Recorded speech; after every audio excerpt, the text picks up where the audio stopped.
What's going on, guys? I'm Tommy, and I'm coming at you with another action figure review. Today, I'm going to be reviewing Hasbro The Black Series, Mandalorian Shriek-Hawk Trainers 2-pack from Season 3 of The Mandalorian. Season 3 of The Mandalorian is really where we got to see most of the unique kind of background character Mandalorians, almost like the glup shittos of Mandalorians, if you will, and especially for the Children of the Watch, you got some really, really unique character designs. A specific set of these characters that got a lot of screen time in this season were what they're now calling, I guess, the Shriek-Hawk Mandalorians. They're basically just a team of Mandalorians that went with Mando, Paz, and Bo-Katan to go get Paz's son Ragnar back from the Shriek-Hawk, hence the name. So we now, with this 2-pack, have 3 of the 4 members. I'm hoping in the future we get the 4th member so we can complete this team, but I'm more than satisfied with this 2-pack in the previous Target exclusive release. This set is a Walmart exclusive for 2024. I picked this up on a pre-order. It shipped, thankfully. Usually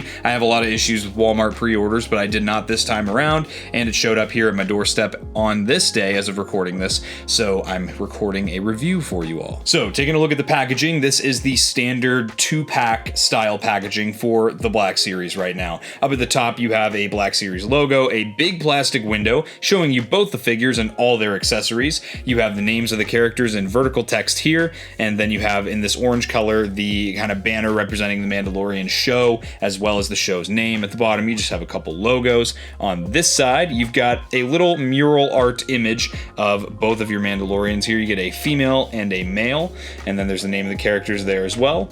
On the back, you do have those same mural images we saw blown up quite a bit, and we also have a brief little bio in about 1,000 different languages for these guys. This bio reads, "Led by a training team, Mandalorian Shriek-Hawks hone special skills in jetpack operations, scouting, and rescue missions." And then down at the bottom here, you have all your legalese. Please don't feed these action figures to your babies. On this side, you have just another Black Series logo. On the bottom of the box, you've got barcode and more legalese. And then at the top, you've got nothing. So that's it. That about wraps up the packaging for this set here. Let's get these guys opened and we'll check them out.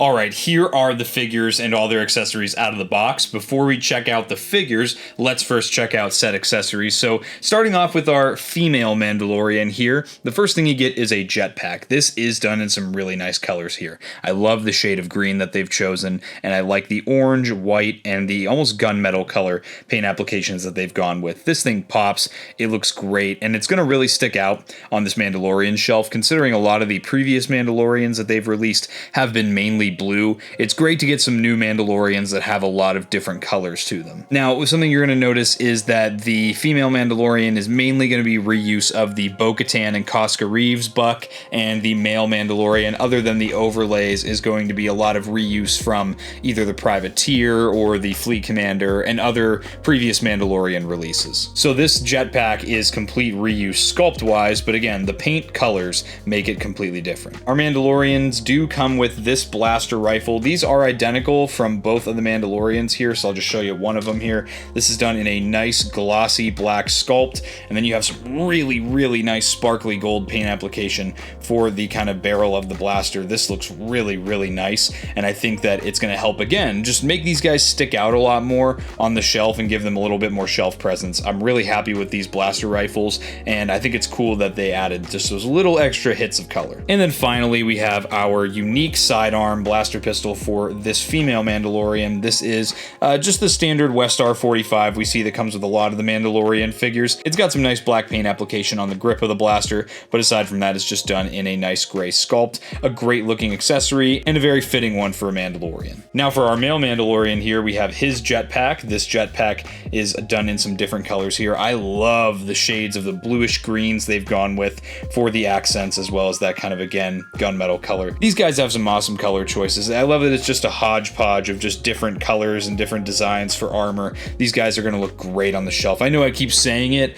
but it's because I'm super excited to see these guys with all the other ones that already exist. The rocket on this one can be removed, so if you want to have him firing the rocket, you could also interchange it with any other jetpacks that are on this sculpt, and both of the thrusters do have a swivel that moves individually here. They could go a full 360 degrees, but that's blocked by the sculpt a little bit here as well. So great to have a little bit of posability for these jetpacks. And then of course the only other unique accessory is the blaster pistol for this Mandalorian. The only other time we've seen this is for the Mandalorian Shriek-Hawk that we saw from Target a little bit ago. Great sculpt. I always love and appreciate a new blaster sculpt, especially for the Mandalorians where a lot of them have a lot of the same accessories and parts. It's great to have just little tiny bits here that kind of differentiate them. Some minor black paint applications on this on a gray sculpt again. All right, accessories out of the way. We're going to move our male off to the side as we are going to go ladies first on this review today. So here is your female Mandalorian here. First thing again you notice is all the different colors of armor here. This is what I wanted to see. I've loved the idea of all the rando mandos, as the community's been calling them, for this, especially this season of the show. And they've done a great job with these Mandalorian Shriek-Hawks, 3 of the 4 so far, that just with how many unique pieces they have. I love the Death Watch symbol painted onto the left shoulder armor here. And again, just lots of green, blue, orange, like almost like a brick red color. I love the unique design on the helmet too. If you look at that, just those unique paint applications, that striping, it's a lot more intricate the more you look at it. And I think they've done a great job at making it look kind of like battered armor, like it's been used, but at the same time, just making it completely unique to a lot of the other Mandalorians that we've seen in the line. She's got some new overlay pieces too. So this one in particular has this little scarf piece, which is a loose piece, just sculpted in one color. It does not have any kind of paint applications. And also this skirt piece here, this is all with the belt here, a new overlay. And again, it's little things like this. I really, really appreciate when they just do little things like this to make these characters look so different. Again, these almost like eggshell color pieces on her right arm and right leg as well. Just so many nice paint applications here for these characters to make them look really unique when they're standing next to the rest of the Mandalorians. Another thing to note too is this one does not have a removable helmet, but it looks like she has a blank, I want to say it's a Bo-Katan head underneath here in a flesh tone. So if you wanted to use that for customs, you absolutely could. So going over the articulation, if you have a Bo-Katan figure or a Casca Reeves figure in your Black Series collection, you should know what you're getting into with this. You have a double ball jointed neck up here, and this is going to give you some good range looking down and looking up. You're also going to get some really nice tilt out of that, as well as the ability to look right and left. Your rangefinder does of course tilt down. You can bring that down so that it is in the aimed position.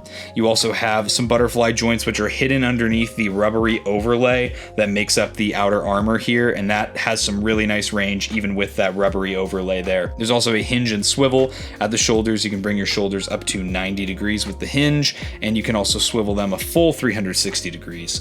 You have deep cut single jointed elbows. These get you to a little bit past that 90 degree mark, which is awesome. There's also a swivel at the top of the elbow. The wrists do swivel, and then you also have a vertical hinge joint at the right wrist, and they give you another vertical hinge joint at the left wrist here too. You've got a ball joint at the midsection, which is going to be just a little bit hindered by the overlay for the belt, along with the overlay for the upper body here, but it still gets you some decent range there. And then you have a ball joint underneath the kind of skirt piece here at the hips. Now the leg armor does tuck underneath the midsection as well, so you won't have to worry about that getting in your way when you're posing this figure around.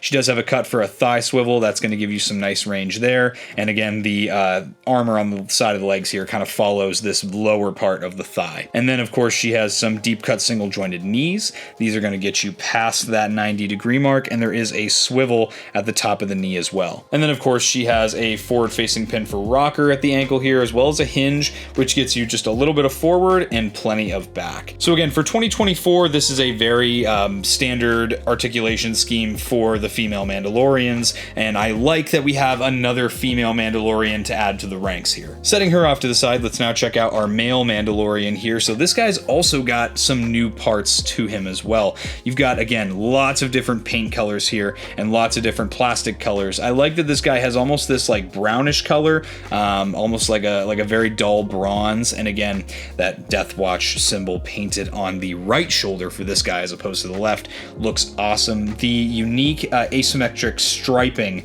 on both the helmet, which is a little bit more subtle, as well as the chest armor looks great. You've also got, again, just some unique pieces here for both the gauntlets here, as well as some of the armor. Interestingly enough, this guy has Stormtrooper lower leg armor here, and then also has the Mandalorian knee armor. Maybe he just wanted the benefit of the knee rockets on top of double protection for his knees. So, but again, great paint applications here. This guy's got a little bit less than the female Mandalorian, I feel like. However, I really, really love this helmet design.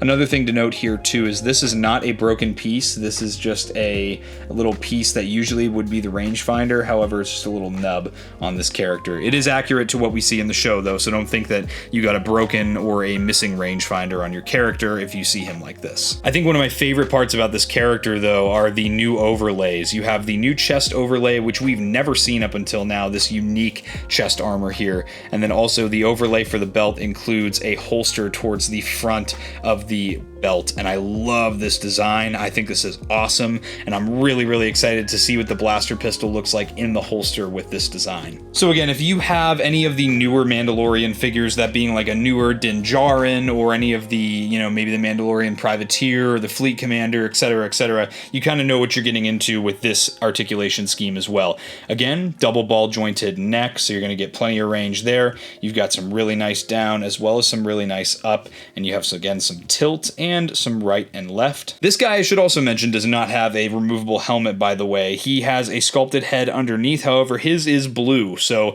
unless you wanted him to be Cad Bane or something like that, or a Smurf, you're probably going to want to paint this over if you want to do customs with this guy. He does have shoulder armor that is on an O-ring system, so it's kind of connected underneath the shoulders. He also has butterfly joints that are hidden underneath the chest overlay, so the butterfly joints are going to get you some decent range here, and then you also have that hinge and swivel, so the hinge is going to get you up to that 90-degree mark, and then for the swivel, you can get it a full 360 degrees. However, I seem to be having some issues swiveling that with the shoulder armor attached, so just be wary of that. Don't rip on it too hard as it might tear, but you should be fine. He's got deep cut single jointed elbows, which get you to about that 90-degree mark with a swivel at the top of the elbow. He also features gauntlet swivel at the base of the gauntlets, which is always appreciated on these Mandalorians. He has swivels at his wrists, as well as a vertical hinge at the right wrist and a horizontal hinge at the left wrist. At the midsection here, he's got a ball joint, which is going to get you some really nice range. Unlike our female Mandalorian, this guy's overlays are not so close to one another, so you get a lot more ability to move around that ball joint. At the hips, he also has ball joints, so you can move those around as you so choose. He has a cut for a thigh swivel, which is very cleverly hidden behind the thigh armor here, so you can swivel those thighs. He does have some deep cut single jointed knees, which get you to about that 90-degree mark, and he does again feature a swivel at the top of the knee. He does have these pieces of knee armor are free floating, believe it or not, so as you bend the knee, you can kind of move those down to cover that knee joint there. But if you're straightening the leg back out, make sure that this is tucked back up above this piece at the bottom of the thigh here. You might just have some issues getting it stuck in there. This guy does also again have some forward-facing pin for rocker at the ankle, as well as a hinge, which is gonna not really get you much forward due to the armor down here, and then also he has some very nice back. So overall, again, this is very great articulation. This is great articulation for 2024, and it's very standard for what you can expect. Let's get our Mandalorians kitted out so we can get them posed up. So there is a circle peg on the back of the jetpack, which plugs into a hexagonal hole in the back of the female Mandalorian.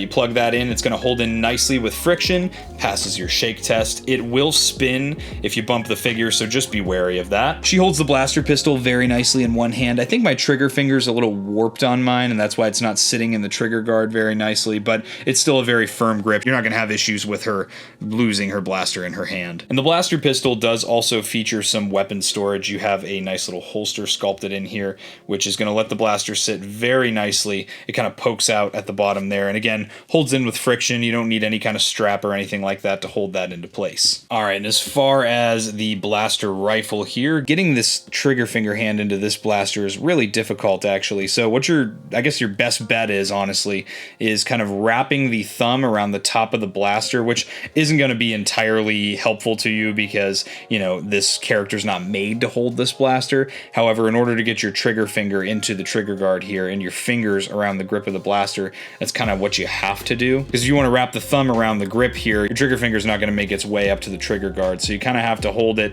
in a very odd way for this Mandalorian. Because again, this is made for a different character, for the Death Watch Mandalorian. So obviously for the female Mandalorian sculpt, it's not going to work. However, still in the one hand, it passes the shake test just fine. And then of course we can get her to hold the foregrip of the blaster. Again, this is kind of funny because, you know, you can just tell that this blaster is very big for this character. It definitely wasn't made for this character at all. But again, you can still get her to hold the blaster. It does look a little bit big, but you know, she can still hold it just fine. And I'm sure we'll be able to pose her up in some good poses. As for our male Mandalorian here, let's get his jetpack on. So in addition to the circle peg here, he's got these two little rectangular pegs, and these are going to fit into the corresponding holes in the back. This one is designed so that the jetpack won't twist on its own when you're posing the figure around. This also passes the shake test just fine. Just be careful because there's a lot of empty space between the overlay and the actual back of the sculpt of the figure.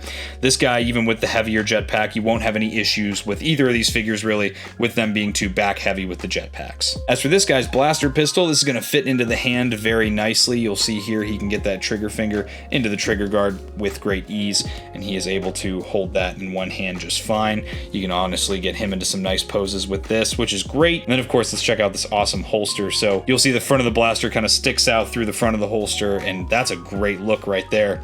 And you could probably even pose this guy so that he's holding the blaster ready to draw from this holster. Yeah, you can do that as well. So you can kind of have this guy ready to fire, ready to pull one out and let that 40 bang, if you know what I mean. So that's a great look right there for this guy. And then of course, this figure buck was made for this blaster rifle. So we're able to get this guy to hold this much more easily.